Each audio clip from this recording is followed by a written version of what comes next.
금주 핫한 부동산 뉴스의 핵심 내용만 전달해드리는 주간 부동산 뉴스 지금 시작합니다. 미분양 문제가 극심했던 인천 분양시장이 바닥을 다지고 있습니다. 분양가 상한제를 적용받는 검단 신도시는 꾸준한 청약 경쟁률을 기록해왔지만 그 외 지역에 청약 경쟁률은 미달을 벗어나기 힘들었습니다. 하지만 최근에는 미분양 물량을 털어내는 단지가 연이어 나오며 분양 성적도 두 자릿수를 기록하기도 했습니다. 인천 미분양 단지도 물량을 털어내고 완판 소식을 알리고 있습니다.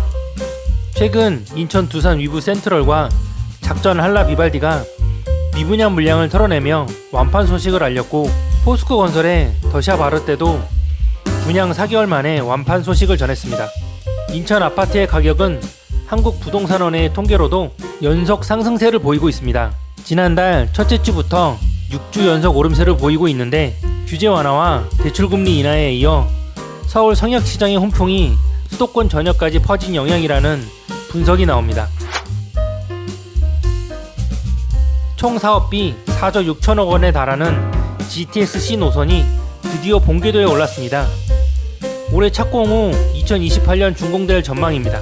기획재정부는 19일 열린 2023년도 제3회 민투심에서 GTX-C 노선 실시 협약안을 심의 의결했다고 밝혔는데요. 사업 시행자로는 수도권 광역급행철도 C노선 주식회사가 지정됐고, 올해부터 공사를 시작해 2028년 준공을 목표로 합니다. 민간 사업자는 준공 후 40년간 철도를 운영하게 됩니다.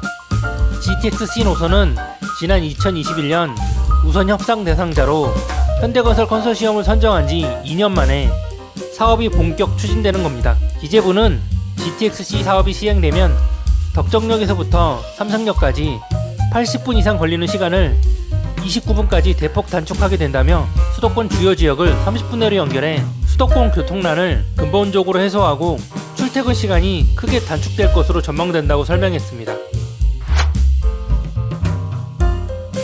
서울 집값이 약 1년 만에 상승세로 전환된 것으로 나타났습니다. 주요 단지 중심으로 아파트값이 오르면서 전체 집값을 끌어올린 것으로 보입니다. 한국부동산원의 월간 주택가격 동향에 따르면 지난달 서울의 주택종합 매매가 지수 변동률은 0.005%로 전월 대비해 상승 전환했습니다. 서울의 아파트값은 지난달 0.17%나 올랐습니다. 서울과 함께 인천, 경기도도 오름세로 전환하며 수도권 전체 집값은 지난달 0.03%로 오르며 지난해 4월 이후 처음으로 상승세로 돌아섰습니다. 매매값이 오르고 있지만 전세값은 빌라 등 비아파트에 대한 전세 사기 우려 때문에 수요가 줄면서 상승세로 전환하지 못하고 있는 것으로 나타났습니다. 지난달 서울의 주택종합 전세가격 지수 변동률은 전달에 비해 하락폭이 축소됐지만 여전히 내림세를 지속하고 있습니다. 지방 아파트의 절반 이상이 입주 15년 이상 넘어가면서 신축 수요가 늘어날 전망입니다.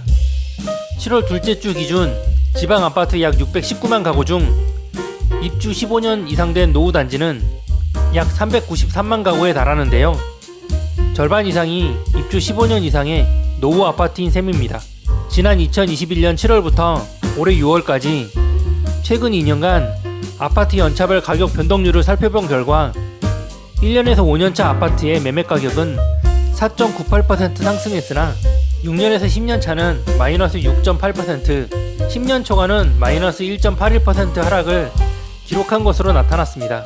올해는 지방 아파트의 분양 물량이 적어 신축 수요가 더 늘어날 것으로 보이는데요.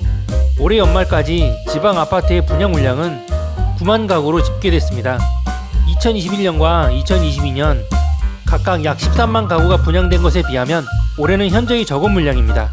업계 관계자는 전국적으로 아파트 노후도가 심화되고 있는 가운데 부동산 시장 침체로 분양이 밀리거나 중단되고 있어 공급이 부족한 지역은 신규 분양 단지에 대한 관심이 높은 상황이라고 전했습니다.